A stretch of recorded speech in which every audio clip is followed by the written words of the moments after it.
মোহাম্মদ ইউনূস দিনের পর দিন নিজেকে গরিবের ভগবান হিসাবে প্রতিষ্ঠা করার চেষ্টা করেছেন। তিনি প্রতি মুহূর্তে এমন একটি ভান করতেন যেন তিনি গরিব সাধারণ মানুষদের পাশে তার গ্রামীণ ব্যাংক নামক সংস্থা নিয়ে ঝাঁপিয়ে পড়েন এবং দেশ বিদেশ থেকে যত গরিব মানুষ আছেন তাদের পাশে মরিরু হয়ে দাঁড়ান। কিন্তু তার যে গ্রামীণ ব্যাংকের নেটওয়ার্ক বা সাম্রাজ্য, এর পিছনে এমন কিছু কর্মকাণ্ড তিনি করেছেন যা কিন্তু তার আজ প্রধান বিড়ম্বনার কারণ। অবস্থা এতটাই বেগতিক জায়গায় চলে গেছে যে তার একাধিক সংস্থার বিপক্ষে খোদ আমেরিকা, এমনকি আন্তর্জাতিক আদালতও হয়তো তদন্ত করতে পারে বলে বিভিন্ন জায়গায় প্রকাশিত হয়েছে। ঠিক 1 মাস আগে আমি একটি রিপোর্ট করেছিলাম যেখানে মোহাম্মদ ইউনূসের সংস্থার সঙ্গে আল কায়েদা যোগ স্পষ্ট হয়ে গেছিল। সেই ভিডিওটি আপনারা দেখতে পারেন, আমাদের চ্যানেলেই আছে। সেখানে সমস্যাটা তৈরি হয়েছিল যে আল কায়েদার সঙ্গে মোহাম্মদ ইউনূসের এত ভালো সম্পর্ক এবং মোহাম্মদ ইউনূসের মিডল ইস্ট বেসড একটি কোম্পানি যেভাবে আল কায়েদাতে ইনভেস্ট করেছে, তারপর মার্কিন গোয়েন্দা সংস্থা তার সংস্থার বিপক্ষে তদন্ত করতে কিন্তু শুরু করে। আর আজকে এমন কিছু ঘাপলার কথা প্রকাশ্যে এসছে, তারপর মোহাম্মদ ইউনূস যে কত বড় খিলাড়ি এবং তিনি যে কত বড় দুর্নীতিগ্রস্ত কর ফাঁকিবাজ তা কিন্তু প্রকাশ্যে চলে এসছে। হঠাৎ করেই মোহাম্মদ ইউনূসের আরো একটি সংস্থার কথা সামনে এসছে। সেই সংস্থাটি ইউরোপের লুক্সেমবার্গ নামক যে দেশ সেখানে খোলা। এই লুক্সেমবার্গকে কিন্তু কর ফাঁকির জন্য ব্যবহার করেন বিভিন্ন ব্যবসায়ীরা।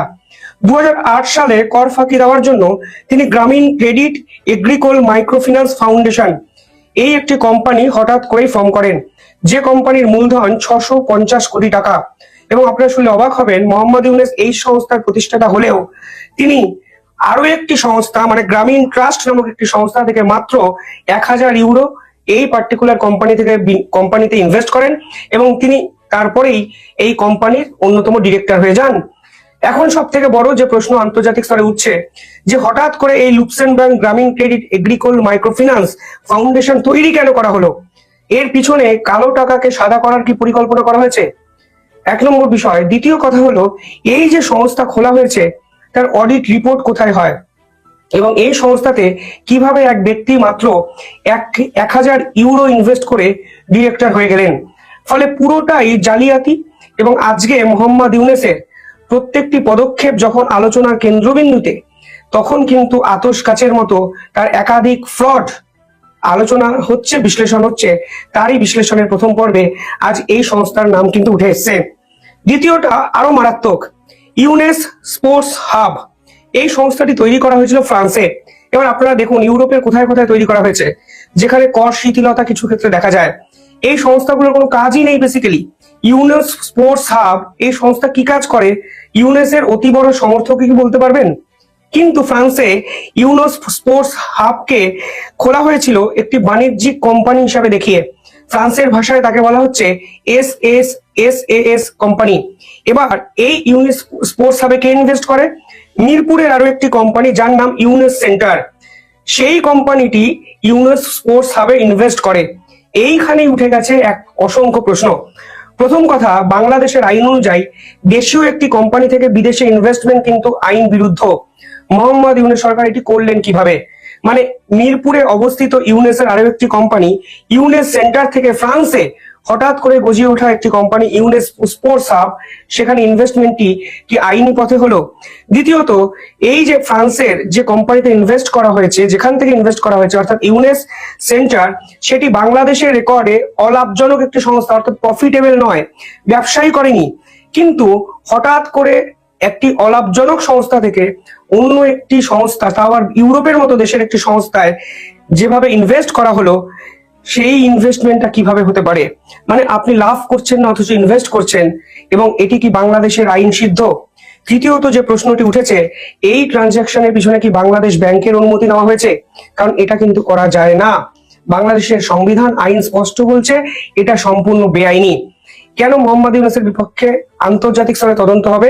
আমি আরো একটি ছোট্ট উদাহরণ আপনাদের দিচ্ছি, তারপর আল কায়েদা রিলেটেড সেই স্টোরিটি আপনারা দেখলে বুঝবেন কিভাবে মোহাম্মদ ইউনূস সরকার বিশ্বজুড়ে জালিয়াতির নেক্সাস কিন্তু তৈরি করেছেন।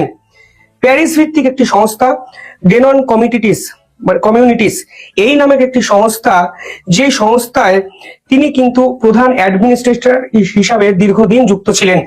সেখানে ইনভেস্টমেন্টের পরিমাণ মানে এই কোম্পানিটির টোটাল মূলধনের পরিমাণ 1,60,00,000 ইউরো, অর্থাৎ প্রায় 200 কোটি টাকা। 2025-এর এপ্রিল মাসে তিনি হঠাৎ করে এই কোম্পানি থেকে পদত্যাগ করেন। শোনা যাচ্ছে এই কোম্পানি এমন কিছু ইলিগাল অ্যাক্টিভিটির সঙ্গে জড়িত যে তিনি পদত্যাগ করে বাঁচতে চেয়েছেন।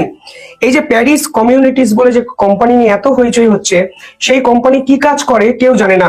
কেউ বলেন কনসালটেশন দেন, কেউ বলেন বিজনেস ডিল করিয়ে দেন, কেউ বলেন এমন কিছু কর্মকাণ্ড করেন যেটা প্রকাশ্যে আনা যাবে না। কিন্তু এই কোম্পানির সঙ্গে 2025-এর জুন মাস অব্দি এই ব্যক্তি জড়িত ছিলেন, যার নাম মোহাম্মদ ইউনেস, এবং দিনের পর দিন এই ব্যক্তি কিন্তু এই কোম্পানির ডিরেক্টর ছিলেন। এছাড়াও আরো দুটো কোম্পানি কিন্তু মোহাম্মদ ইউনেস বিশ্ব মঞ্চে প্রতিষ্ঠা করেছেন। একটির নাম ইউনেস ফ্রান্স, অন্যটার নাম দ্য গ্রামীণ ক্রিয়েটিভ ল্যাব। এই সংস্থা পুরো দমে ব্যবসা করে ইউরোপ জুড়ে। কি ব্যবসা করে? কনসালটেন্সিং সার্ভিস, অর্থাৎ কনসালটেশন দেন। এবং নোবেল জয়ী এই ট্যাগটাকে ভাঙিয়ে তিনি বিশ্বজুড়ে অর্থনৈতিক জালিয়াতি করে বেড়াচ্ছেন। তাই আজকে আন্তর্জাতিক স্তরে গোয়েন্দারাও মোহাম্মদ ইউনেসের এই ফিনান্সিয়াল ট্রানজাকশন গুলোকে আতশ কাচের তলায় নিয়ে এসছেন। একমাত্র মোহাম্মদ ইউনেস সরকারকে বাঁচাতে পারেন বা ওনাকে বাঁচাতে পারেন আমেরিকা, সেটা উনি জানেন। ক্লিন্টন ফাউন্ডেশন থেকে তার উত্থান, পরবর্তীকালে ক্লিন্টনের সঙ্গে সম্পর্ক একটু স্তীমিত করে জো বাইডেন এবং এখন ডোনাল্ড ট্রাম্প।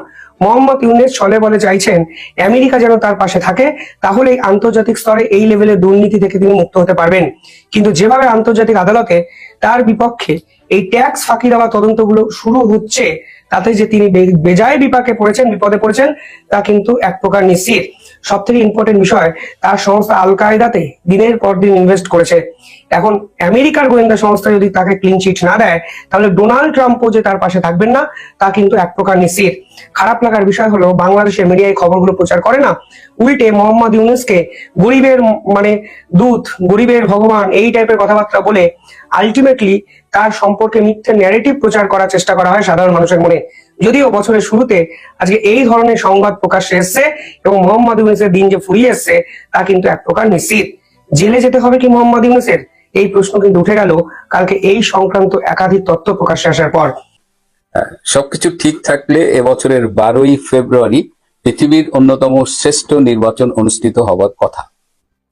এমনই শ্রেষ্ঠ একটা নির্বাচন যে আজকে জানুয়ারি মাসের 2 তারিখ যখন মনোনয়নপত্র সাবমিশন হয়ে গেছে, তখনও কিন্তু আমরা নিশ্চিত করে বলতে পারছি না যে 12ই ফেব্রুয়ারি নির্বাচন হবে কি না। বিশেষ করে এই যে বেগম খালেদা জিয়ার জানা যায় যে ভারতের বিদেশ মন্ত্রী এলেন ডক্টর জয়শঙ্কর, তিনি কথা বলেছেন দুজন উপদেষ্টা ডক্টর খলিল এবং ডক্টর আসিফ নজরুল তারেক রহমানের সাথে কথা বলেছেন। তারেক রহমানকে মোদিজির শোক বার্তা হস্তান্তর করেছেন এবং জামাতের আমির ডক্টর শফিকের সাথেও কথা বলেছেন এবং 4 জনকেই তিনি একটি বার্তা দিয়েছেন যে বাংলাদেশে একটি ইনক্লুসিভ নির্বাচন হোক, এটা তারা চায়। এবং তারপরেই আমরা দেখলাম যে গতকাল জামাতের আমির ডক্টর শফিক তারেক রহমানের সাথে মিটিং করেছে।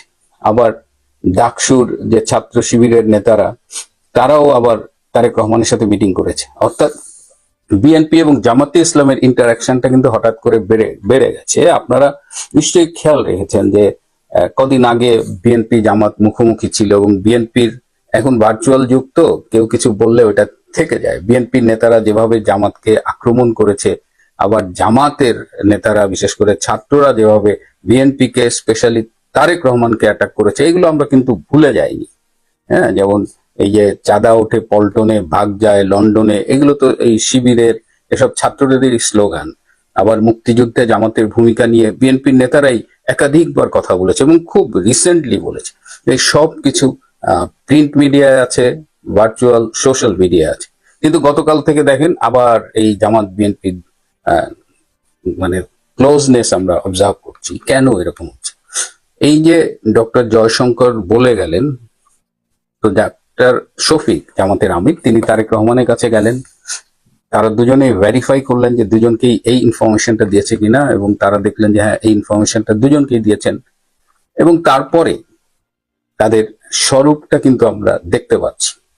আমরা সবসময় বলেছি যে যখন মাঠে আওয়ামী লীগ নেই, আওয়ামী লীগের মিত্ররা নেই, তখন জামাত বিএনপি দেখবেন যে তারা ভাগাভাগি করতেছে, মারামারি করতেছে, মুখোমুখি ওর বদনাম করতেছে, সব করছে। কিন্তু যখনই মাঠে আওয়ামী লীগকে আমরা দেখতে পাই, তখনই কিন্তু সেই মুদ্রার এপিট ওপিট জামাত বিএনপি এক হয়ে যায়। এমনি রাজনীতি একটু জটিল, যেহেতু গুঞ্জন আছে যে ভারতের ক্লিয়ারেন্স নিয়ে তারেক রহমান বাংলাদেশে এসেছে। তো সারা জীবন যারা ভারতের বিরোধিতা করে রাজনীতি করলো, তাদের জন্মের পেছনে আইএসআই সমর্থন রয়েছে, সেই দলটি হঠাৎ করে ভারতের সমর্থন নিয়ে রাজনীতি করবে, ক্ষমতায় যাবে, এটা কিন্তু হিসাবটা একটু গোলমেলে মনে হয়। ভারত হয়তো কৌশলগত কারণে বিএনপি কে সমর্থন দিতে পারে, কিন্তু যখনই ইনক্লুসিভ নির্বাচনের বিষয় আসতেছে এবং আওয়ামী লীগকে যদি ফ্রি অ্যান্ড ফেয়ার ইলেকশনে অংশগ্রহণ করতে দেওয়া হয়, তাহলে জনগণ কাকে ভোট দেবে সেটা নিয়ে আওয়ামী লীগের শিবিরে টেনশন না থাকলেও জামাত বিএনপি শিবিরে কিন্তু একটা আতঙ্ক কাজ করছে।